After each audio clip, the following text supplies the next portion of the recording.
Okay जी, up next is Esha Noor. आ जाए ईशा, आपका टॉपिक भी है ये खाके वतन है जान अपनी, और जान तो सबको प्यारी है। वक्त जो अभी गई है हाँ, उसका नाम है हाफसा तैयबा। तैयबा, तैयबा। और इनका?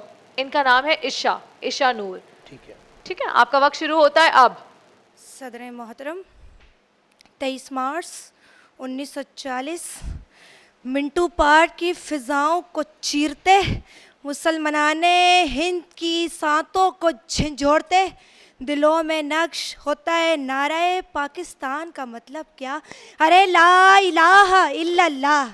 सदर अली वकार, जिना जिना जिना के पाकिस्तान की बुनियाद बना के नक्शे फलक से मलाहिस कीजिए कि माएँ अपने जिगर लगाए होशो रो रही हैं, बहनों की मसअतें खून की धार रो रही हैं, बहनों की भेड़ियों की दारें ज़िंदगी खूनो खार रो रही हैं। सैयद अली वकार, हिम्मत जवां मर्द के लहू हाथ के हायो मयार के हाथों से होली खेली जा रही है कि सदर अली वकार, मगर ये कुछ भी नहीं है। सदर अली वकार, ये कुछ भी नहीं है।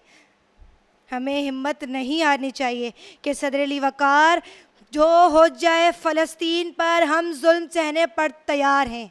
ये सदर अली वकार, जो हो जाए जुल्म पर हम सहने के लिए तैयार हैं। शहर तबाह हो जाए, सुन्नत मोहम्मदी अदा करके, सुन्नत मोहम्मदी अदा करके बरज़े हुम्मत को ये बताएंगे कि आओ मैदान में आओ, सुन्नत मोहम्मदी अदा करो, अपना फ़र्ज़ अदा करो।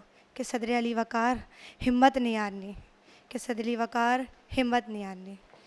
ओके जी, बहुत बहुत शुक्रिया। बढ़ते हैं अपने जजेस की तरफ। जी सरवत आपा, आपसे शुरू करते हैं। 3 बच्चे आपके सामने, उन्होंने अपनी राय पेश की, क्या कहती हैं आप? आपके लिए फर्स्ट सेकंड थर्ड कौन है? बिल्कुल, मेरी तरफ से फर्स्ट जो है मोहम्मद हुज़ैफ़ा है, सेकंड तैयबा है और थर्ड ईशा नूर है। यानी जिस ऑर्डर में आए हैं उसी ऑर्डर में उनको रिजल्ट मिला है। ठीक है, कोई एनी स्पेसिफिक रीज़न, कोई चीज़ हाईलाइट करना चाहती है, कोई चीज़ कहना चाहती हैं इन बच्चों को?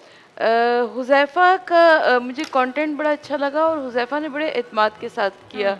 जो ईशा थी बच्ची, इसका कंटेंट बड़ा अच्छा था लेकिन इसकी आवाज़ इतनी ज़्यादा नुमायाँ नहीं हो रही थी। तो बेटा ज़रा सा आवाज़ निकालो, लाउड करो। और तैयबा की भी बहुत अच्छी तकरीर थी, और लेकिन दूसरे नंबर पे भी आना कोई कम नहीं है। बिल्कुल बिल्कुल जी। मुफ्ती साहब आपकी तरफ बढ़ते हैं। देखिए, मैं अक्सर ये बात अर्ज़ करता हूँ कि तकरीर में सबसे बड़ी चीज़ है एतमाद। जब तक आप एतमाद अपना कायम नहीं रखेंगे, यूँ समझिए कि आपने अपने होशो हवास कायम नहीं रखे। जिस आदमी का एतमाद टूट जाए वो समझिए कि हवास बाख्ता हो जाता है। जिसका एतमाद कायम रहे तो वो हवास बाख्ता नहीं होता, बल्कि उसके हवास कायम रहते हैं। जैसे ये बच्ची है तैयबा, इसका थोड़ा सा एतमाद टूटा तो ये बिल्कुल वो अपनी स्पीच ही भूल गई कि मैं क्या कहना चाह रही थी। तो बेटा, सबसे पहली बात ये कि आप अपना एतमाद जो है ना उसको बहाल करें।